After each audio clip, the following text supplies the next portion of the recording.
A girl gave her dad a DNA kit for Christmas, but the results exposed a dark family truth. When Rebecca Cartellone purchased her mom and dad DNA testing kits for Christmas, she thought they could explore their family history together. However, she had no idea just how much trouble her well-intended gift would cause.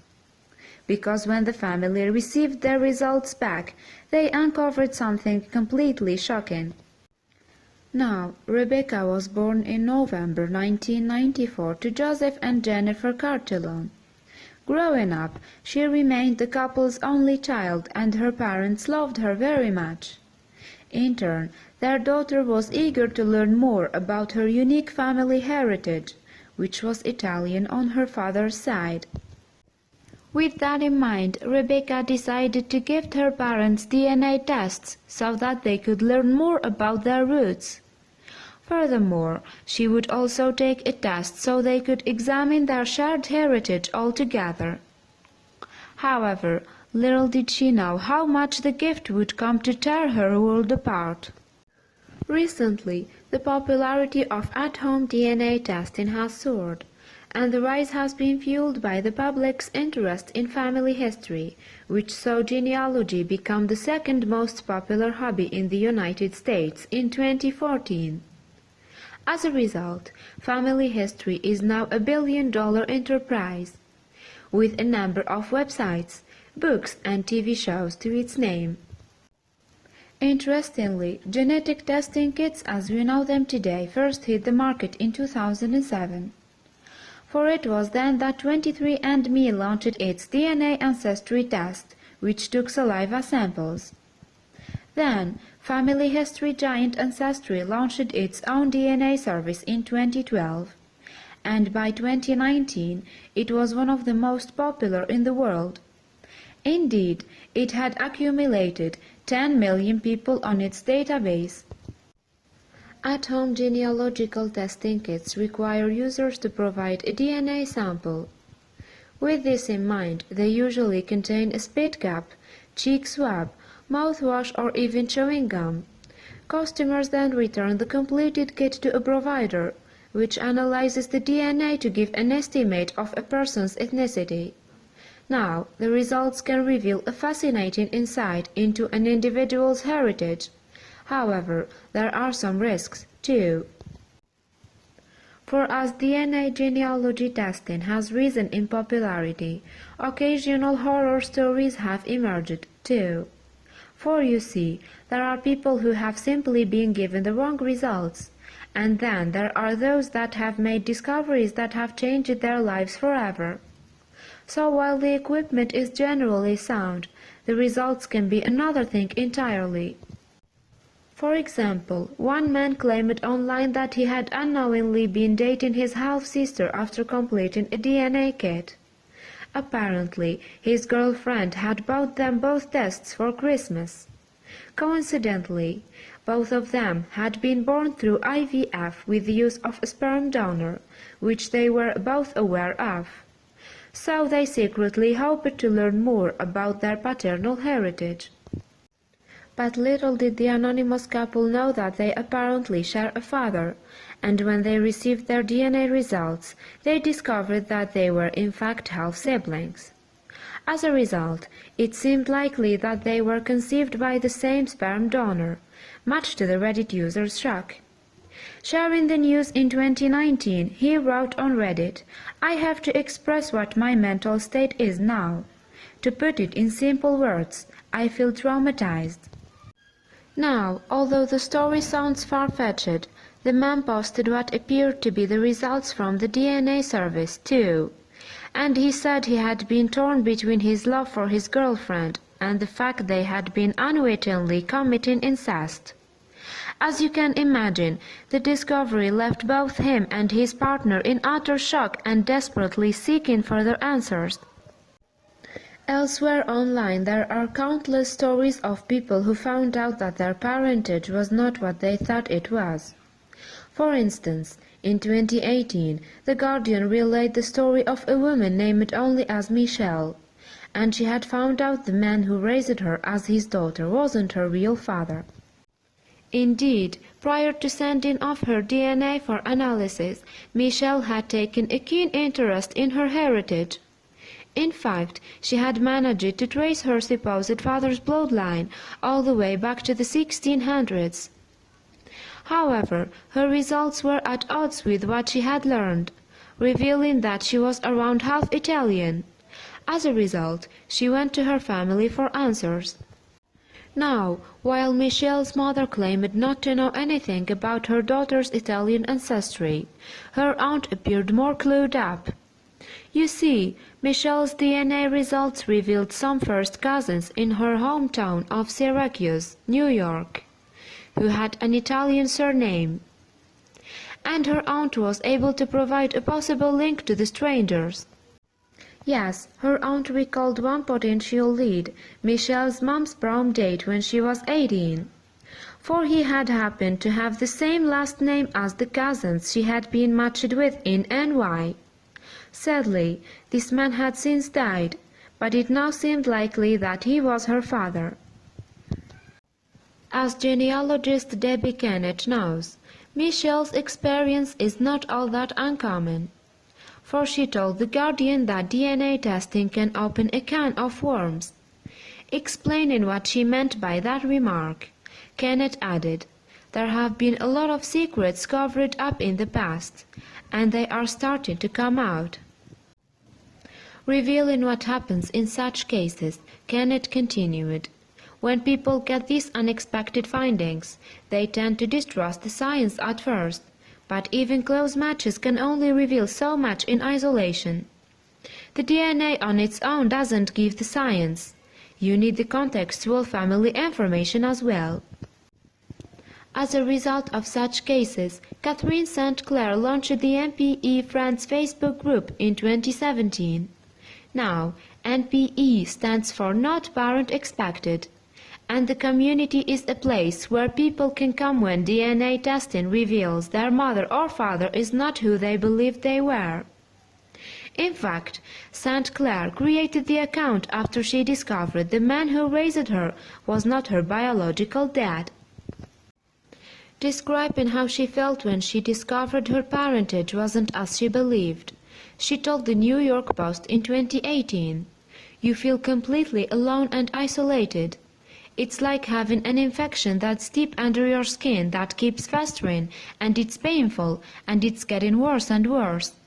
Only after it's exposed to air can it start to heal." Therefore, it's safe to say that some people who have partaken in at-home DNA testing have discovered more than they bargained for, and the Cartellones were among that unfortunate group of people. Because after receiving the results of their individual genealogy kits, the tight-knit family found that they had been living a lie. When Rebecca, Joseph and Jennifer's DNA results came back in February 2019, it was clear that something was amiss.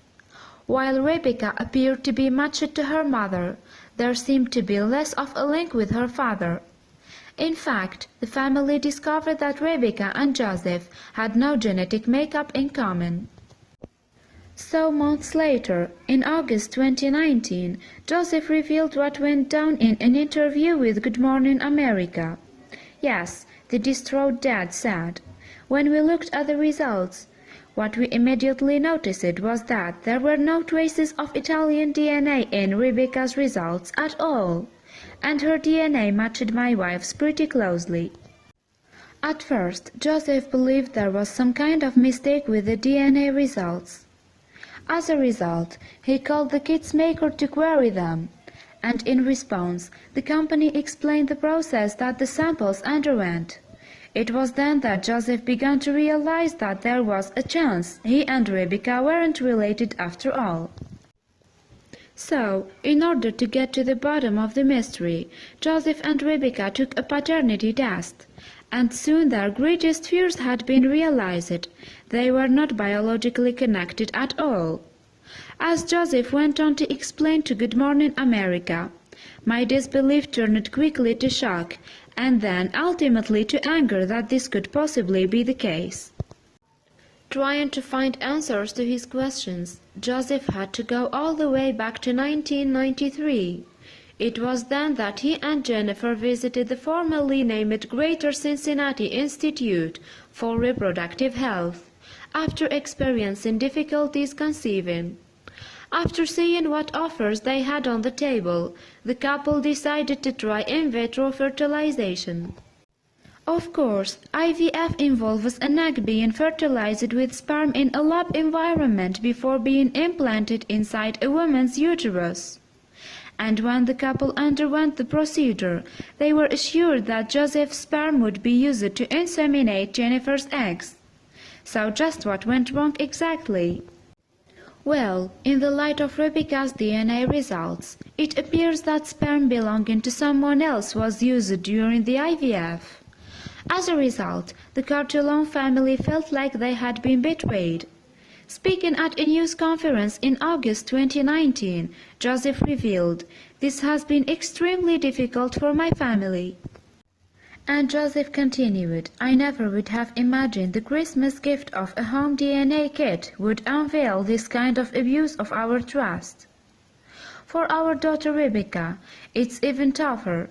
She is experiencing significant emotional stress and confusion concerning her own identity."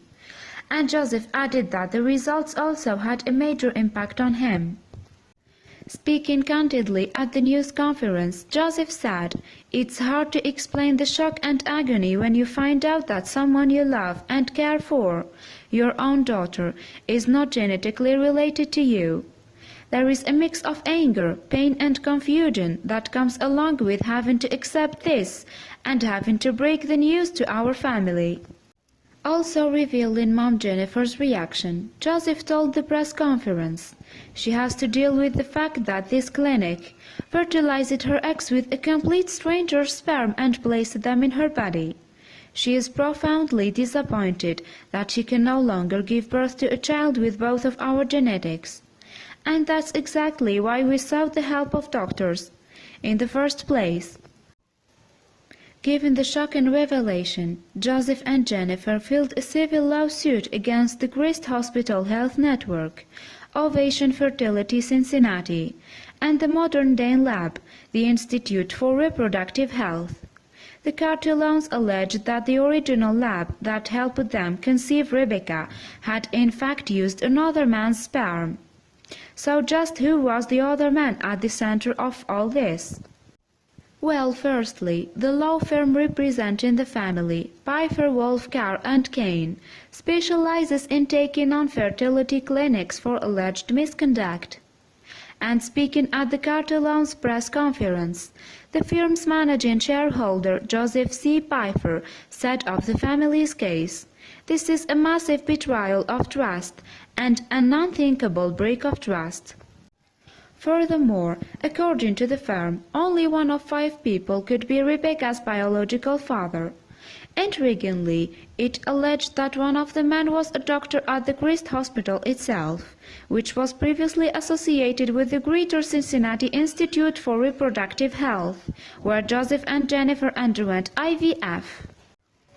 Commenting on Rebecca's potential paternity, one of the Cartellone's lawyers, Adam Wolf, told the Mail Online, "The defense should go through their records and find whose sperm they used to create the embryo. We have no idea if this was intentional or a horrifically negligent accident. We have asked, but we have been met with radio silence." Now, as you would expect, Joseph and Jennifer had signed a contract with the Christ Hospital before the procedure went ahead. However, according to CNN, the medical establishment withheld comment due to the pending litigation. Instead, the Christ Hospital simply stated that it was evaluating the allegations surrounding events alleged to have occurred in the early 1990s. Meanwhile, the affiliated Institute for Reproductive Health issued a statement which said it wasn't in operation in 1994. As a result, any possible error lay at the feet of the Christ Hospital's former Great Cincinnati lab. The statement to CNN read, "Because this alleged incident occurred in the Christ Hospital's laboratory before our practice and laboratory existed, We cannot comment on what may or may not have occurred in their laboratory, but perhaps it's not that straightforward. For you see, lawyer Wolf has claimed that the lab director and doctor who had worked at the original Greater Cincinnati Institute were now based at the newer Institute for Reproductive Health. However, neither of those people were named as defendants in the lawsuit, which alleges negligence and breach of contract. According to CNN, the lawsuit also alleges that Jennifer was the victim of battery because she didn't agree to have her embryo fertilized by a stranger.